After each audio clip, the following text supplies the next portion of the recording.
मित्रों नमस्कार। गुरुकुल ज्ञान गंगा चैनल में मैं लेकर आए हूँ आज देहरादून जनपद सीरीज की एक और नई वीडियो। इससे पहले हम देहरादून जनपद सीरीज के पहले भी कुछ अन्य वीडियो पढ़ चुके हैं। यदि आपने वो वीडियोस नहीं देखी हैं तो आप हमारे जनपद सीरीज की प्लेलिस्ट में जाकर के उन्हें देख सकते हैं।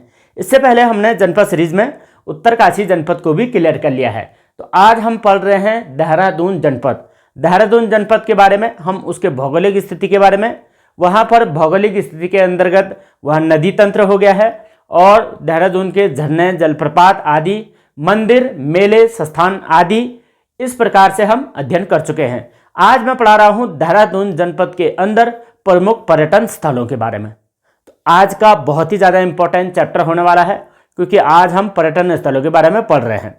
अब देहरादून में पर्यटन स्थलों की बात करें तो आप जानते ही हैं कि मसूरी जैसा पर्यटन स्थल दुनिया में इतना खूबसूरत और इतना अच्छा पर्यटन स्थल कहीं देखने को नहीं मिलता है।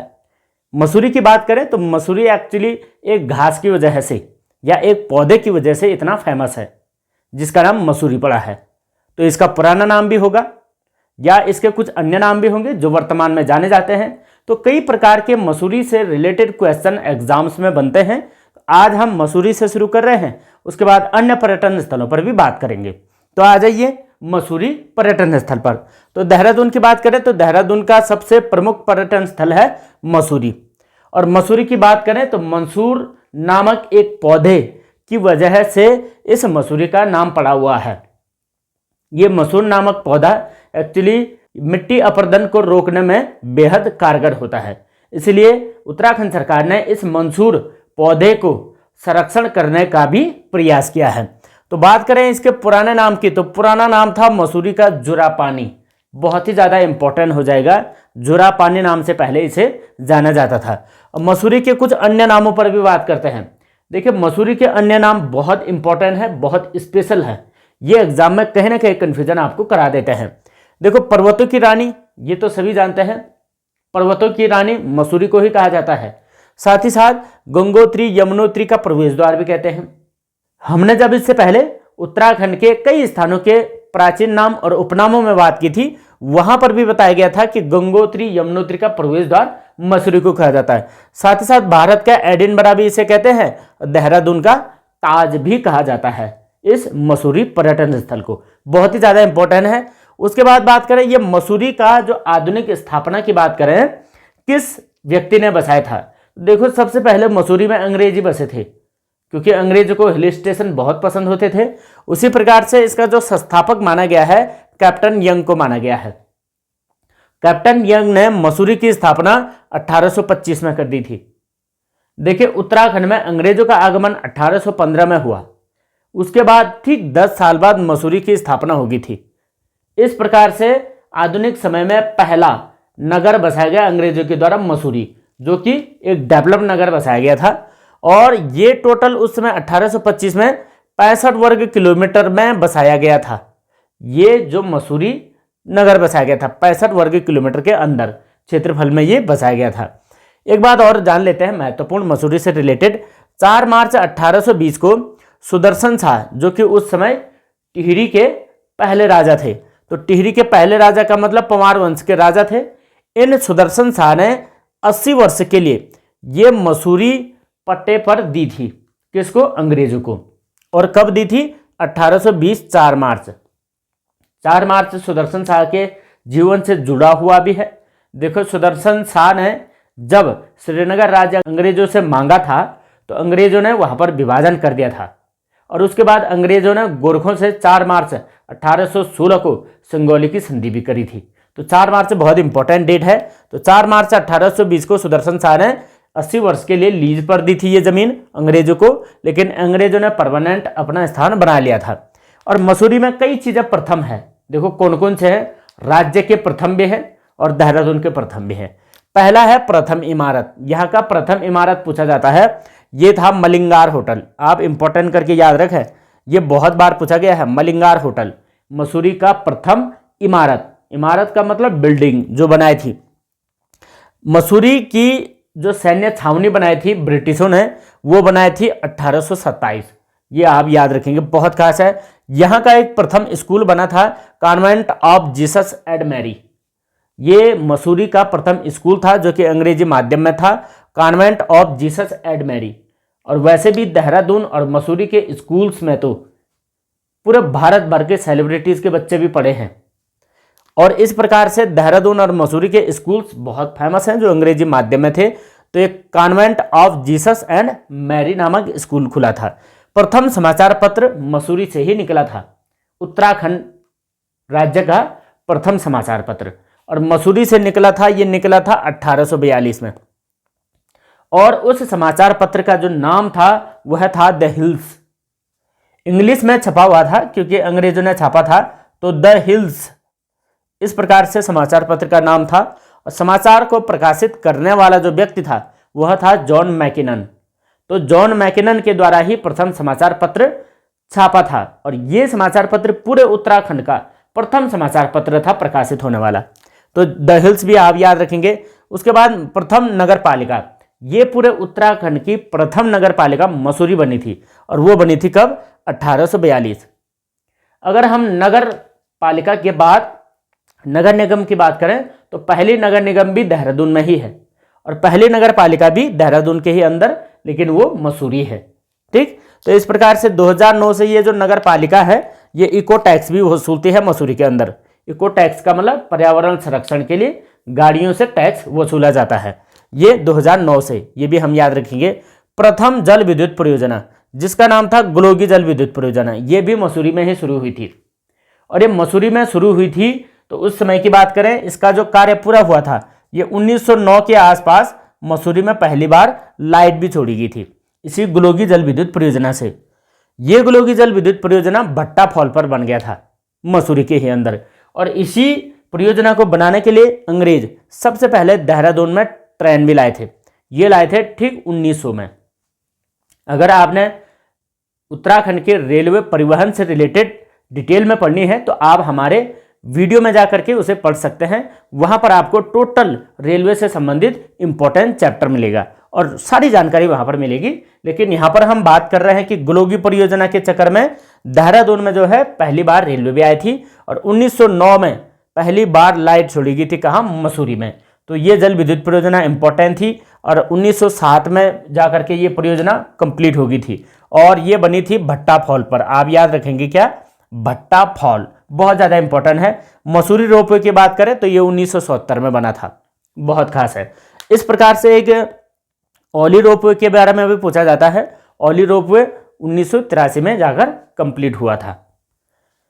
अब आगे बात करें मसूरी की, तो मसूरी पुस्तकालय समिति ये बहुत ज़्यादा इंपॉर्टेंट है। ये मोस्ट करके आप याद रखेंगे, ये बहुत बार पूछा गया है। मसूरी पुस्तकालय समिति, इस पुस्तकालय समिति का गठन हुआ था 1843 में, और इस पुस्तकालय समिति के जो अध्यक्ष थे उस समय जो बनाए गए थे वो थे वेनस्टार्ट। इस समिति के अध्यक्ष पुस्तकालय समिति, तो 1843 आप याद रखेंगे, ये बहुत ज़्यादा इंपॉर्टेंट है। तो ये तो बात होगी कि भाई मसूरी में प्रथम क्या क्या चीज़ें थी, कैसे कैसा हुआ, क्या क्या स्थापना की गई, ये सारी जानकारी तो होगी। अब यहाँ की कुछ पहाड़ियाँ हैं या कुछ छोटे छोटे से पर्यटन स्थल हैं जहाँ की घूमने लायक जगह है। अगर बात करें मसूरी में सबसे बड़ी हिल्स की, सबसे बड़ी पहाड़ी की, तो उसका नाम है लाल टिब्बा। बहुत इंपॉर्टेंट है लाल टिब्बा। हम कहाँ याद रखेंगे? मसूरी के अंदर, जो कि मसूरी की सबसे ऊंची चोटी भी है। अगर दूसरी चोटी की बात करें उसका नाम है गन हिल, और गन हिल को तोप टिब्बा भी कहा जाता है। गन हिल इसलिए कहा जाता है, एक्चुअली 1919 में यहाँ पर एक तोप रखी गई थी और इसलिए इसे तोप टिब्बा कहते हैं। गन हिल का मतलब है गन रखे जाने वाला स्थान। तो ये सेकंड नंबर की ऊंची चोटी है। तीसरे नंबर की बात करें तो बिनोग हिल्स है यहाँ एक, जिसे बिनोग माउंटेन भी कहा जाता है, और यहीं पर बिनोग माउंटेन क्लेव नाम का एक वन्यजीव विहार भी है, बिनोग माउंटेन क्लेव के नाम से, जो कि उत्तराखंड का सबसे छोटा वन्यजीव विहार भी है। उसके बाद बात करें यहाँ पर जॉर्ज एवरेस्ट आए थे। जॉर्ज एवरेस्ट वही थे जिन्होंने सबसे पहली बार एवरेस्ट पर्वत को मापा था। तो जॉर्ज एवरेस्ट 1833 में यहाँ आए थे, और इन्होंने हाथी पांव नामक जगह पर डेरा डाला था, यानी अपना निवास बनाया था हाथी पांव नामक जगह पर। ये याद रखा आप, जॉर्ज एवरेस्ट का। और इस जगह पर वर्तमान में ये जॉर्ज एवरेस्ट के नाम से पार्क भी बना हुआ है, जिसे जॉर्ज एवरेस्ट पार्क कहा जाता है। तो ये जॉर्ज एवरेस्ट पार्क या जॉर्ज एवरेस्ट जिस जगह पर आए थे, हाथीपाव नामक जगह है, तो इसे हम इस तरीके से याद रखेंगे। इस जॉर्ज एवरेस्ट को कंपास वाला आदमी भी कहा जाता है। ये भी इंपॉर्टेंट क्वेश्चन है, ऐसा पूछा जा सकता है कि उत्तराखंड के अंदर रहने वाला एक ऐसा अंग्रेज जिसे कि कंपास वाला व्यक्ति कहा जाता है, वो कौन था? George Everest. तो इतनी बातें हम जान गए हैं। अब आइए अब कुछ आगे और बात करते हैं। वह है यहाँ के कुछ प्रमुख दर्शनीय स्थल जो कि देखने लायक है, बहुत अच्छी जगह है। कौन कौन सी है? एक है हैप्पी वैली। हैप्पी वैली, खुश होने वाली वैली, बहुत अच्छी बात है। एक हैप्पी वैली भी है। और हैप्पी वैली क्यों खास है? इस हैप्पी वैली में तिब्बतियों का निवास होता है, मसूरी के अंदर, ये हम याद रखेंगे।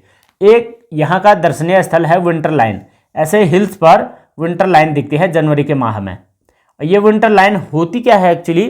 जैसे कोई पहाड़ी है, इस प्रकार से एक पहाड़ी है, तो पहाड़ी के पास में जहां तक बर्फ गिरती है, यानी आप ये समझ लीजिए जहां से परमानेंट ऊपर हिमालय रहता है और हिमालय में बर्फ रहती है और वहां से नीचे बर्फ नहीं रहती है, मतलब एक डोरी समान बनी रहती है, एक लाइन समान।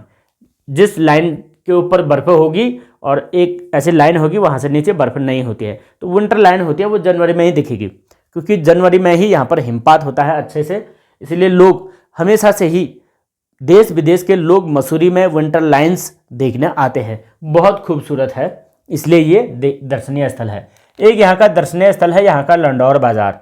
लंडौर बाजार यहाँ का सबसे पुराना मार्केट है और वहाँ पर अभी भी अंग्रेजों के ज़माने के जो मकान हैं, जो हवेलियाँ हैं, वो कोठियाँ हैं, अभी भी देखने को मिलती है। तो मसूरी के अंदर ये कुछ चीज़ें हैं जो खास देखने लायक है, बहुत अच्छे हैं। अब देखिए देहरादून के अंदर मसूरी में ही कुछ प्रमुख संस्थान भी हैं और उन संस्थानों में सबसे इम्पोर्टेंट है लाल बहादुर शास्त्री अकादमी। ये लाल बहादुर प्रशासनिक प्रशिक्षण अकादमी क्या है, इसके बारे में जान लेते हैं। देखो, लाल बहादुर शास्त्री प्रशासनिक जो अकादमी है, इस अकादमी की शुरुआत हुई थी 1 सितंबर 1959, 59 का मतलब आज़ादी के बाद 1 सितंबर को। अब यहाँ पर होता क्या है, पूरे भारतवर्ष के जितने भी आईएएस निकलते हैं यूपीएससी के थ्रू, वे सारे लोग अपनी प्री ट्रेनिंग के लिए यहीं पर आते हैं, लाल बहादुर शास्त्रीय प्रशासनिक अकादमी के अंदर। तो इस अकादमी की स्थापना हुई थी 1 सितंबर 1959 को। अब ये जो अकादमी है ये पूरे भारतवर्ष का एक है, तो इसलिए भारतीय जीके है, ये राष्ट्रीय जीके के हिसाब से भी बहुत ही ज़्यादा इंपॉर्टेंट है। स्थापना पूछा जाता है उत्तराखंड में, तो स्थापना के अनुसार आप 1 सितंबर याद रखेंगे 1959 को। 1 सितंबर की डेट अगर आपको याद रखनी है, यदि याद नहीं रहती है तो आप उत्तराखंड में एक कांड हुआ था जिसे कि खटीमा कांड कहा जाता है 1 सितंबर, इसलिए आप उस डेट के हिसाब से इसे मैच करके याद रख सकते हैं, लेकिन ईयर आपको 1959 रखना पड़ेगा। अब इस संस्थान की जो शुरुआत करी थी उनका नाम था चार्लविले एस्टेट। तो चार्लविले एस्टेट ने इस संस्थान की शुरुआत करी थी। पहले यह भारतीय प्रशासनिक अकादमी के नाम से जाना जाता था। उसके बाद 1972 में लाल बहादुर शास्त्री जी का इसके साथ नाम जोड़ा गया और 1973 में इसे उसके बाद पहली बार लाल बहादुर शास्त्री प्रशासनिक अकादमी के नाम से जाना गया और वर्तमान में लाल बहादुर शास्त्री प्रशासनिक अकादमी के नाम से यह जाना जाता है। तो ये सन के अनुसार हमें कुछ बातें याद रखनी है। आइए एक अगला संस्थान के ऊपर बात करते हैं। यह है प्रौद्योगिकी प्रबंधन संस्थान। प्रौद्योगिकी प्रबंधन संस्थान की स्थापना हुई थी 1962 में। ये डीआरडीओ के द्वारा संचालित होता है, ये भी मसूरी के ही अंदर है। एक इम्पोर्टेंट हो गया है, वह है चंद्र कुंवर बरतवाल शोध पीठ, ये भी यहाँ पर स्थापित किया गया है मसूरी के अंदर। कुछ अदर मसूरी में देखिए क्या चीज़ें हैं, बहुत ही ज़्यादा इम्पोर्टेंट है। ये मसूरी में कुछ अदर के रूप में अगर हम देखें, एक घटनाक्रम है 2 सितंबर 1994। अब ये 2 सितंबर 1994 की घटना क्या है, जब उत्तराखंड पृथक राज्य की मांग को लेकर के पूर्ण आंदोलनरत था, तब इससे पहले 1 सितंबर को मैंने बताया खटीमा में गोलीकांड हुआ था, जहां पर कि कई लोग मारे गए थे उत्तराखंड के। ये उत्तर प्रदेश सरकार की पुलिस के द्वारा ये गोलीकांड करवाया गया था। अब उसके बाद उस गोलीकांड के विरोध में मसूरी में लोगों ने उस खटीमा गोलीकांड का विरोध किया था। अब जैसे खटीमा गोलीकांड का विरोध किया तो यह मसूरी में भी पुलिस ने जो है जनता पर गोलियां चला दी थी। अब वो जब गोलियां चली तो उस गोलीकांड में 8 लोगों की शहादत हुई थी, टोटल 8 लोग। अब 8 लोगों की शहादत हुई तो उस कांड को मसूरी कांड के नाम से जाना जाता है। अब इस हिसाब से यहाँ पर जो लोग शहीद हुए थे उनमें एक पुलिस अधीक्षक भी थे जिनका नाम उमाकांत त्रिपाठी था। साथ ही साथ यहाँ 2 महिलाएं भी शहीद हुई थी जिनका नाम था, एक हंसा धनाई जी का नाम था, एक बेलमती चौहान जी। तो ये 3 इंपॉर्टेंट लोग हैं जो मसूरी कांड में शहीद हुए थे, ये भी हमने याद रखना है। एक दूसरी घटना और हुई थी यहाँ पर, ये हुई थी ठीक 2 सितंबर के कुछ दिनों बाद, यानी 13 दिनों बाद 15 सितंबर 1994 को। और इस आंदोलन को कहा जाता है या इस घटना को कहा जाता है बाटा घाटा कांड। बाटा घाटा कांड का मतलब था रास्ते में बाटों में चलते चलते ही ये कांड हुआ था। एक्चुअली वहां पर हुआ ये था कि जो ये 8 लोग यहाँ पर शहीद हुए थे इनको श्रद्धांजलि देने के लिए कुछ क्रांतिकारी लोग यहाँ से जा रहे थे, रास्ते से जा रहे थे बालघाट नामक जगह से। अब बालघाट नामक जगह से जा रहे थे तो पुलिस की फिर से उन क्रांतिकारियों के साथ हाथापाई होगी, झड़प होगी, विवाद हो गया और वही विवाद बाटा घाटा कांड के नाम से जाना गया था। ये भी मसूरी के ही अंदर हुआ था। तो इतनी सी बातें याद रखनी है, बहुत खास है। इतना कुछ हम मसूरी के बारे में याद रखेंगे तो ये आपके एग्जाम के लिए बहुत ही ज़्यादा इंपॉर्टेंट है। इसे आप एक एक करके, एक एक पॉइंट टू पॉइंट अगर आप देखेंगे सब कुछ आपको याद होने वाला है। लेकिन आप केवल धैर्य रखें और धैर्य के साथ पढ़ें। एक भी चीज़ अगर आप अच्छे से याद रखते हैं तो आपके एग्जाम में क्लियर हो सकता है। ज़्यादा कुछ पढ़ने की ज़रूरत नहीं है। अगर अभी के टाइम पर हम ये करेंगे कि सारा कुछ सिलेबस कवर करके ज़्यादा पढ़ लेंगे तो ज़्यादा पढ़ने से ज़्यादा ही कंफ्यूज होगा। आप एक एक चीज़ों को बड़े ध्यान से देखें और ध्यान से देख करके एक एक चीज़ को याद रखें। इन्हीं में से यदि 2 प्रश्न भी बन गए तो आपका एग्ज़ाम बन जाएगा, क्योंकि लगभग 60% के आसपास तो सभी लोग नॉलेज रखते हैं और कंपटीशन होता है वहाँ से ऊपर। तो वहाँ से ऊपर के लिए आपका जो है माइंडसेट अच्छा होना चाहिए कि हमें किस क्वेश्चन को किस ढंग से करना है। तो मसूरी के बारे में इतना कुछ हमने जान लिया है। अभी तक हम बात कर चुके हैं मसूरी के बारे में। तो आइए देखते हैं यहाँ से आगे हम पढ़ने वाले हैं चक्राता, लाखा मंडल और कालसी के बारे में। यहाँ से बहुत इंपॉर्टेंट क्वेश्चन पूछे जाते हैं। एक एक करके ध्यान से देखिए आप कौन कौन सी चीज़ें खास होने वाली है चक्राता के बारे में। देखो, चक्राता एक जौनसार भाबर का क्षेत्र है, क्योंकि देहरादून 2 भौगोलिक आधारों पर बांटा जाता है। एक दून घाटी के हिसाब से और दूसरा बांटा जाता है जो कि उच्चावच क्षेत्र है, चक्राता भाबर एरिया। तो इस भाबर एरिया के बारे में जान लेते हैं क्या क्या इसे कहा जाता है। इस चक्राता को पहाड़ों का राजा कहा जाता है। अभी इससे जस्ट पहले हमने जब मसूरी के बारे में पढ़ा तो उसे पहाड़ों की रानी कहते हैं और इसे कहते हैं राजा। तो राजा और रानी अगल बगल में हैं, देहरादून के ही अगल बगल में, यानी देहरादून के अंदर मसूरी और देहरादून के ही अंदर चक्राता, यानी पहाड़ों का राजा और रानी। बहुत इंपॉर्टेंट हो जाएगा और जौनसार भाबर क्षेत्र में ये है। इसके संस्थापक हैं चक्राता के, वो हैं कर्नल ह्यूम। कर्नल ह्यूम किसके संस्थापक? चक्राता के। यहां से आगे बात करें, चक्राता में सैन्य छावनी भी बनी थी 1866 के अंदर। तो ये चीजें हमने याद रखनी है भाई। मसूरी और चक्राता में क्या अंतर है? कुछ तो अंतर है। एक यहां पर एक गढ़ी है जिसका नाम है विराटगढ़ी।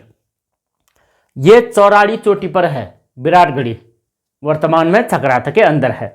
तो विराटगढ़ी को कहा जाता है कि यहाँ पर महाराजा विराट रहते थे। और ये महाराजा विराट कौन थे? ये महाभारत कालीन राजा हैं, जिन राजा विराट के यहाँ पर पांडवों ने 1 वर्ष का अज्ञातवास निवास किया था। और वहीं पर पांडव अपने अलग अलग रूप में रहे थे। और ये विराटगढ़ी उस समय की प्रचलित गढ़ी है, जिसे विराटनगर के नाम से भी जानते थे और विराटगढ़ी के नाम से जानते थे। तो यहीं पर आकर के पांडव रहे थे ऐसा कहा जाता है। और ये चौराड़ी नामक चोटी के ऊपर है ये गढ़ी। उसके बाद यहाँ पर एक उच्च चोटी है, चक्राते की सबसे ऊंची चोटी। जैसे मसूरी की सबसे ऊंची चोटी थी लाल टिब्बा, वैसे ही यहाँ पर एक चिलमरी नेक है जिसका नाम है चिलमरी नेक। बहुत खास है, इसे भी याद रखेंगे। और ये चक्राता के ही अंदर मेओला टिब्बा भी है एक, ये भी पर्यटन स्थल के लिए घूमने के लिए जगह है। एक बुदेर टिब्बा भी है, ये भी घूमने लायक जगह है। फिर बात करें यहाँ पर एक मंदिर की, तो मंदिर बड़ा खास है जिनका नाम है चिताहरण महादेव का मंदिर। तो चिताहरण महादेव मंदिर चक्राता के अंदर हो गया। कुछ और चोटियां या कुछ और पर्यटन स्थल यहाँ के अंदर, देवन पिकनिक स्थल है एक बड़ा खास है ब्यास चोटी के ऊपर। तो ब्यास चोटी भी हम याद रखेंगे, जैसे ब्यास गुफा याद रखेंगे चमोली में है, तो ब्यास चोटी है कहाँ, चक्राता के अंदर, जिस पर कि देवन पिकनिक स्थल भी है। यहाँ पर एक गुफा है जिसका नाम है बीसपुरिया गुफा, बड़ा खास है, बीसपुरिया गुफा भी हम याद रखेंगे। एक यहाँ पर एक कुंड है जिसका नाम है हथिनी कुंड, ये कुंड भी आप याद रखें। रामताल गार्डन नाम से एक पिकनिक स्पॉट भी यहाँ पर बना हुआ है चक्राता के अंदर। ये कुछ चक्राता की विशेष जानकारियां हैं। यहाँ एक नदी की बात करें, चक्राता की एक प्रमुख नदी है, वो है खतनू नदी। ये छोटी छोटी नदियां हमें बहुत बार कन्फ्यूजन करती है। खतनू जैसी नदी के बारे में बहुत कम जिक्र होता है, अगर ये पूछा जाए तो कहाँ करेंगे, चक्राता के अंदर करेंगे। और एक यहाँ पर एक ये सहिया नामक एक व्यापारिक मंडी है,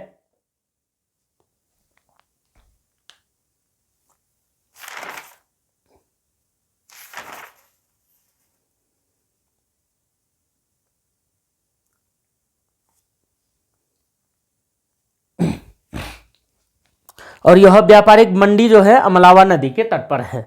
ये भी हमने याद रखनी है, अमलावा नदी चक्राता के अंदर ही बहती है, और एक नदी बहती है खतनू नदी। ये छोटी छोटी नदियां हैं, ये हमें याद रखना है, अमलावा नदी। अब आगे बात करते हैं कालसी के ऊपर। देखो कालसी बहुत इंपॉर्टेंट जगह है। इस कालसी जगह को भाबर क्षेत्र का, यानी चक्राता भाबर क्षेत्र का या जौनसार भाबर क्षेत्र का प्रवेश द्वार इस कालसी को कहा जाता है। कालसी के बारे में आप इतना जानते हैं कि अशोक ने यहाँ पर अपने अभिलेख लिखे थे, अपने शिलालेख लिखे थे, जिस पर उन्होंने इस क्षेत्र के लिए, यानी इस कालसी क्षेत्र या उत्तराखंड क्षेत्र के लिए चिकित्सा व्यवस्था का प्रबंध किया था, और लोगों से निवेदन किया था कि आप हिंसा छोड़ करके अहिंसा अपनाएं। तो यहाँ पर इस जगह पर, यानी इस कालसी नामक जगह पर 257 ईस्वी पूर्व के अशोक के शिलालेख मिलते हैं, और यह अशोक के शिलालेख पाली भाषा में लिखे गए थे। अब इस पाली भाषा में इन्होंने उत्तराखंड के लिए अपरांत शब्द दिया था, यानी उन्होंने जो निवेदन किया था अपरांत शब्द से, यानी अपरांत क्षेत्र के लोगों से, कि आप यहाँ पर अब हिंसा को छोड़ करके अहिंसा अपनाएं, अपरांत क्षेत्र के लोगों से। और अपरांत क्षेत्र के लोगों को उन्होंने एक नाम दिया था, जिसे कहा था कि उत्तराखंड के लोगों को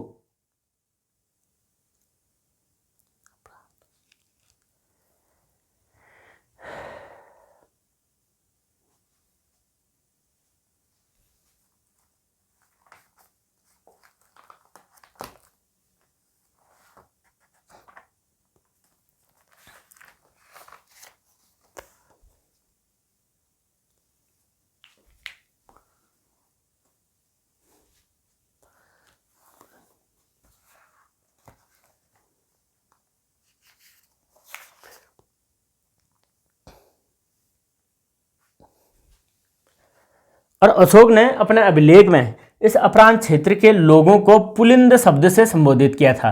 कहा था कि यहाँ पुलिंद लोग रहते हैं, और इस पुलिंद शब्द से इतिहासकारों ने कुड़िंदों का संबोधन किया है कि उस समय कुड़िंद रहते होंगे।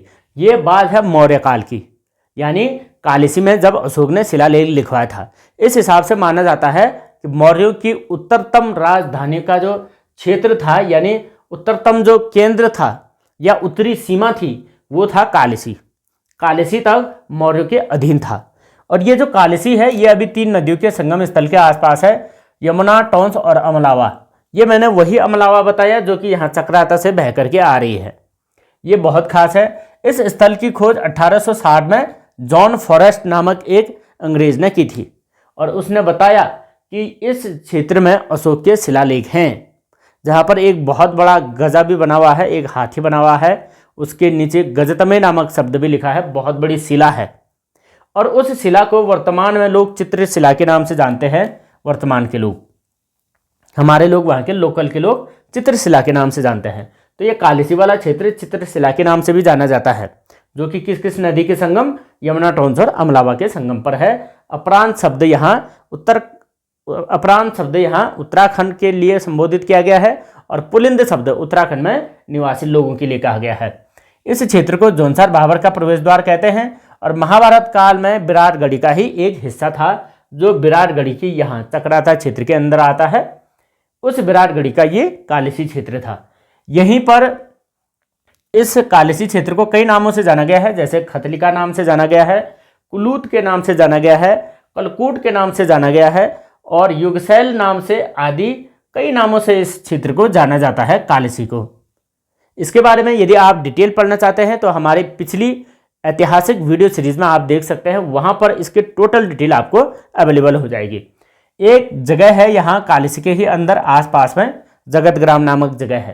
तो ये जगतग्राम नामक क्यों फेमस था? यहाँ पर शीलवर्मन नामक एक राजा की गरुड़ाकार अग्निवेदिकाएं प्राप्त हुई है।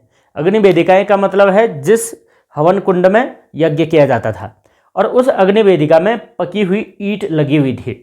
यानी उस जमाने में पकी हुई ईंटों का इस्तेमाल करते थे। और ईंट लेख में, उसी ईंट लेख में शीलवर्मन नामक शब्द मिला है, यानी शीलवर्मन की ये यज्ञ वेदिका रही होगी जहां पर कि वो यज्ञ करते थे। तो कहा यह जाता है कि यहाँ पर इन्होंने अश्वमेध यज्ञ भी करवाए थे। तो बहुत खास ये जानकारी याद रखनी है जगतग्राम नामक जगह में। उसके बाद अगर आप आ जाएं लाखा मंडल पर, तो लाखा मंडल बहुत ही ज़्यादा इंपॉर्टेंट क्षेत्र है, जिसे कि मूर्तियों का भंडार नाम से उत्तराखंड में जाना जाता है। इसलिए जाना जाता है क्योंकि यहाँ पर बहुत अधिक मूर्तियाँ पाई जाती हैं। महाभारत काल में पांडव जब स्वर्ग की यात्रा कर रहे थे, तब ये कहा जाता है कि यहाँ पर पांडवों ने 1 लाख शिवलिंगों की स्थापना की थी। अब भाई पांडवों ने यहाँ क्यों शिवलिंगों की स्थापना करी थी?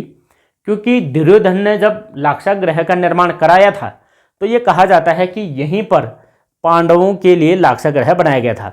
और उस लाक्षागृह से अंदर एक सुरंग बना करके पांडव यहाँ से भाग गए थे और चक्रपुर भाग गए थे। चक्रपुर का मतलब है देहरादून के चक्राता में भाग गए थे। और चक्राता कौन सा है? यही क्षेत्र है। जैसे चक्राता भागे तो कुछ समय बाद वह अज्ञातवास के लिए भी वहां गए थे, विराटगढ़ी में। और ये मूर्तियों का भंडार कहा जाने के साथ साथ जो ये क्षेत्र है, ये लाखा मंडल है, ये भवानी शिखर पर है। अभी वर्तमान में लाखा मंडल जो ये मंदिर समूह है यहाँ, या हम कहें मूर्तियों का भंडार है, ये वाला भवानी शिखर पर स्थित है। यहाँ पर एक बहुत प्राचीनतम शिव मंदिर भी है, जिसे कि लाक्षेश्वर शिव मंदिर के नाम से जाना जाता है। और ये लाक्षेश्वर शिव मंदिर लाखा मंडल के अंदर ही है। और ये लाखा मंडल जो क्षेत्र है, ये 2 नदियों के संगम स्थल पर है, यमुना और रिटनार नदी। ये याद रखें आप, बहुत ज़्यादा इंपॉर्टेंट नदी है रिटनार नदी। ये छोटी छोटी नदियों के नाम याद रखने, जैसे चक्राता के अंदर हमने खतनू नदी याद रखना है, अमलावा नदी याद रखना है और रिटनार नदी यहाँ याद रखना है। तो ये इस प्रकार से याद रखें। और ईश्वरा देवी के यहाँ पर अभिलेख मिले थे, जो कि एक यादव वंश की या यादव कुल की एक राजकुमारी थी, जिनका विवाह की एक चंद्रगुप्त नामक व्यक्ति से हुआ था। और 5वीं सदी के आसपास का इनका ये अभिलेख यहाँ पर अवेलेबल होता है। और इस अभिलेख में उन्होंने अपने यादव वंश के 11 वंशीय राजाओं का वर्णन किया था, कुल 22 श्लोकों में।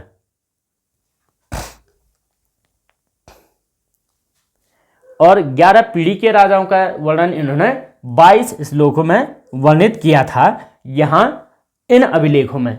और ये वाला जो क्षेत्र है, या यहाँ जो खोज हुई है, तो वो खोज की गई थी 1814 से 15 के आसपास जेम्स वेली फ्रेजर के द्वारा। अब ये दोनों खोजों में कंफ्यूज होता है। देखो कैसे, एक है लाखा मंडल की खोज और एक है कालिसी की खोज। तो कालिसी की खोज तो हुई थी कब? 1860 में जॉन फॉरेस्ट के द्वारा। और लाखा मंडल की खोज हुई थी 1814-15 में जेम्स वेली फ्रेजर। यानी लाखा मंडल की खोज पहले हो चुकी थी। उन्होंने अपनी एक बुक लिखी थी द हिमालयन माउंटेन नाम से, और उस हिमालयन माउंटेन नामक बुक में लाखा मंडल का जिक्र किया था उन्होंने। और यहाँ पर मैंने बताया एक चित्रेश्वर नामक गुफा भी है, और उसी चित्रेश्वर नामक गुफा के अंदर शिवलिंग स्थापित किए गए थे पांडवों के द्वारा, जब वो कैलाश की यात्रा कर रहे थे। और राजकुमारी ईश्वरा देवी ने इस क्षेत्र को सिंहपुर राज्य के नाम से संबोधित किया था। या हम ये मान लें कि उस समय इस क्षेत्र को सिंहपुर राज्य कहा जाता था, जो कि यादवों के अधीन था, ये वाला क्षेत्र। और इस अभिलेख में ईश्वरा देवी के लेख के अनुसार उत्तराखंड का नाम हो गया सिंहपुर राज्य। अब आप अगर कालसी अभिलेख के अनुसार देखें तो उत्तराखंड का नाम हो गया अपरांत। इस प्रकार से ये जानकारी हमें याद रखनी है। और यहाँ पर ये पाली भाषा में ये अभिलेख लिखे गए हैं, ब्राह्मी लिपि में, ये भी ब्राह्मी लिपि में लिखे गए हैं। तो इस प्रकार से ये कुछ प्रमुख पर्यटन स्थल थे देहरादून के अंदर, बहुत ज़्यादा खास है। इसके बाद हम अगली सीरीज में कुछ जानकारियाँ ऋषिकेश के अंदर की बात करेंगे, उसके बाद देहरादून के प्रमुख स्थानों के ऊपर बात करेंगे, कौन कौन से इंपॉर्टेंट स्थान है। पूरे भारत भर के नेशनल लेवल के स्थान है यहाँ देहरादून में, बहुत ज़्यादा अधिक हैं, इसलिए हम उसे एक वीडियो सीरीज में कवर करेंगे, बहुत अच्छा होने वाला है। तो वीडियो को कंटिन्यू आप देखें, कंटिन्यू देखोगे तभी जाकर के नॉलेज भी आपका मजबूत होगा। और मैं ये कह रहा हूँ कि यदि आपने ये वीडियो सीरीज और देखनी है इनकी डिटेल्स, तो आप हमारे पिछले इतिहास की वीडियो सीरीज में जाएं और इतिहास के प्लेलिस्ट में उसकी टोटल डिटेल आपको मिल जाएगी। और उस वीडियो सीरीज की जो ये है, ये लाखामंडल कालसी की जो जानकारी है, इसकी जानकारी आपको PDF फॉर्मेट में भी अवेलेबल है। ये टेलीग्राम चैनल पर आप जाकर वहाँ से डाउनलोड कर सकते हैं। और ये कुछ चक्राता के बारे में जानकारी याद रखें। तो देहरादून के अंदर हमने मसूरी के बारे में पढ़ा, चक्राता के बारे में पढ़ा, लाखामंडल के बारे में पढ़ा और कालसी के बारे में पढ़ा। तो इतनी सी जानकारी हमें याद रखनी है ताकि हमारा एग्ज़ाम बहुत अच्छे तरीके से हो। आने वाले एग्ज़ाम की प्रिपरेशन बहुत अच्छे तरीके से करें। हम आपको दे रहे हैं बहुत सटीक नॉलेज और अच्छा नॉलेज, ताकि आपके एग्ज़ाम में कोई भी क्वेश्चन ना छूटे। तो आज के लिए बस इतना ही, मिलते हैं एक अगली इंटरेस्टिंग वीडियो के साथ। तब तक के लिए जय हिंद, जय उत्तराखंड।